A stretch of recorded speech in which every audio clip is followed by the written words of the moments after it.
Hey now, it's the Deadhead Daddy, and welcome to Annotation of the Dead, the show where we take the lyrics to a Grateful Dead song and analyze the heck out of them.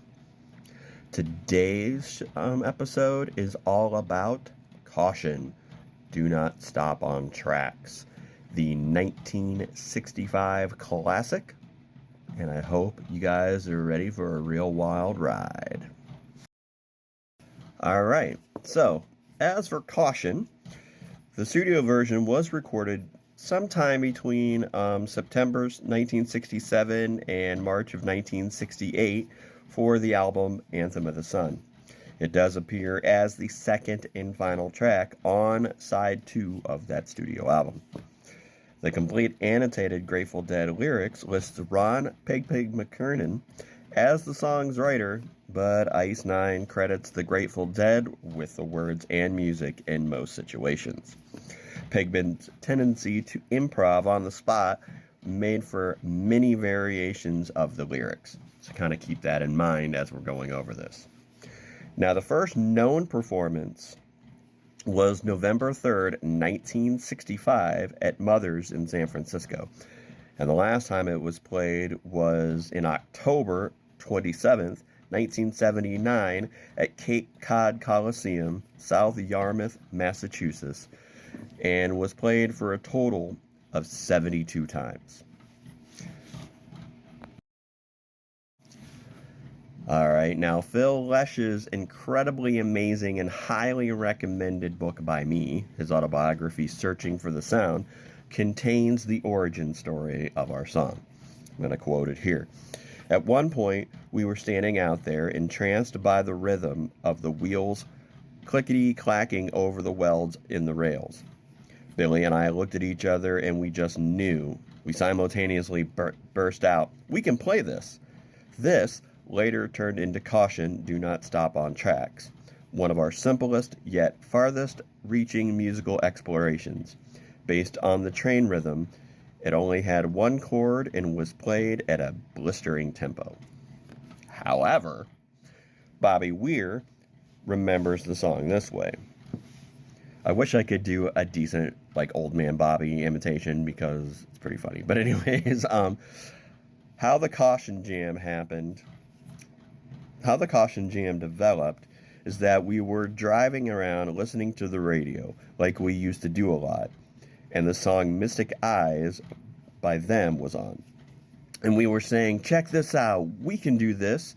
So we got to the club where we were playing, and we warmed up on it. We lifted the rip from Mystic Eyes and extrapolated on it to Caution. And I think Pigpen just came up with the words. Alright, so let's get into some of the lyrics. Let's start with, I went down one day to see a gypsy woman. Now, obviously the gypsy woman is a reference to a fortune teller or a traditional healer who was a member of the Roma people.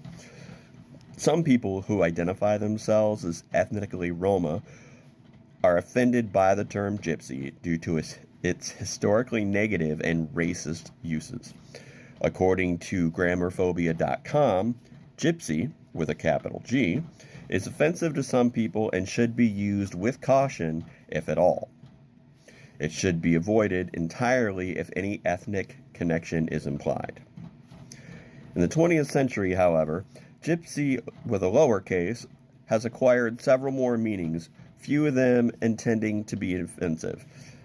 In general, the term means someone who's free-spirited and who doesn't live long in one place. And this is kind of how it was used in the Fleetwood Mac classic of the same name. Although Stevie Nicks always liked to include a lot of spiritual references in her songs, so it's a little bit more than that, but it kind of gives you an idea of what we're going for here.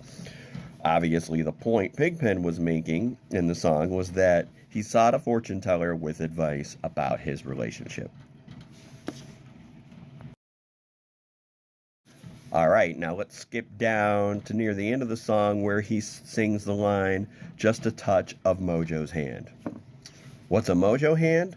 Well, A mojo in the African American spiritual practice called hoodoo is an amulet consisting of a flannel bag containing one or more magical items, considered a prayer in a bag or a spell that can be carried with or on the host's body. The word mojo also refers to magic and charms. Central and West Africans all practice the spiritual art of creating conjure bags for protection, healing, and to communicate with spirits. Now, the mojo hand motif and similar themes, of course, run through blues music. For those of you unfamiliar with, if you're listening to the Grateful Dead, I'm sure you're familiar with the blues.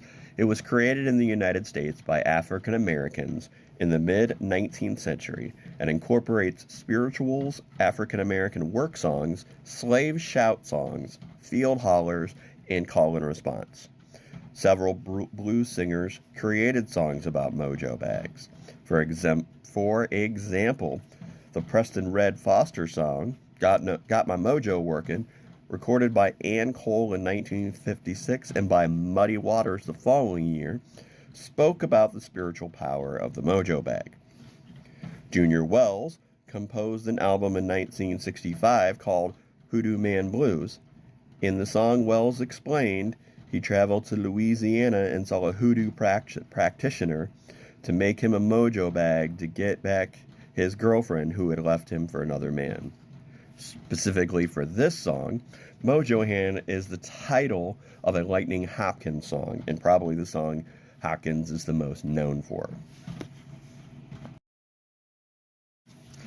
Now, all of you deadheads out there know that it has been extremely well documented that Pigpen was a huge fan of the blues.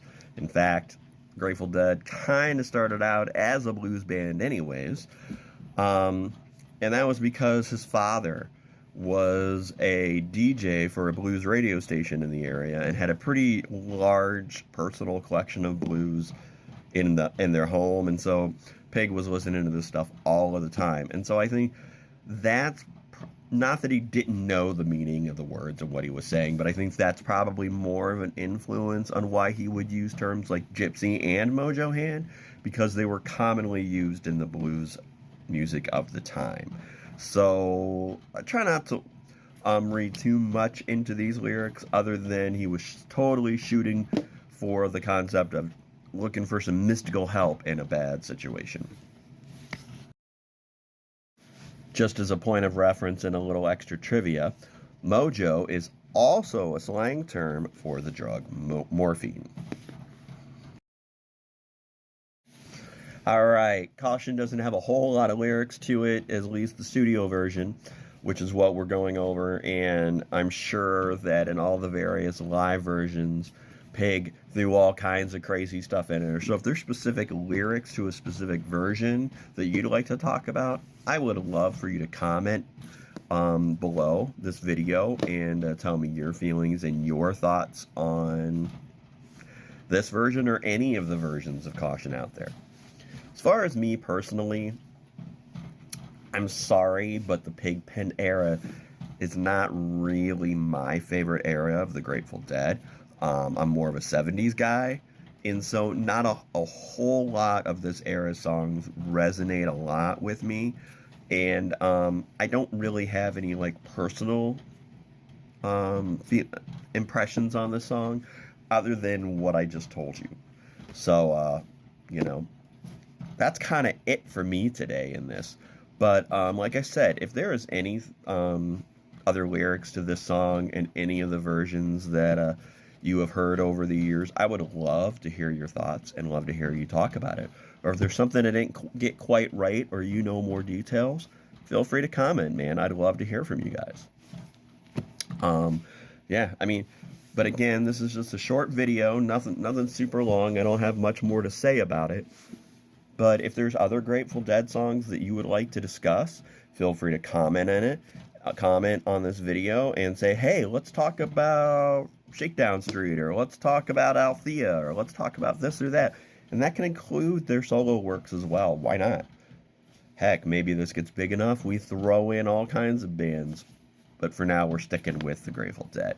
So, yeah, that's about it today. If you liked this video, I would really appreciate that you hit the little like button, give it a thumbs up, and of course, if you think anybody else out there, like this is one of their favorite Dead songs and they'd want to see it and discuss it, feel free to share it. And if you're ever so kind and want to subscribe to my channel, I promise you these videos are going to get better as we roll on down. I'm just getting my feet wet and trying to create some content that's fun for me and hopefully fun for you. All right, well, that's it. If you like me, there is a link to my links page.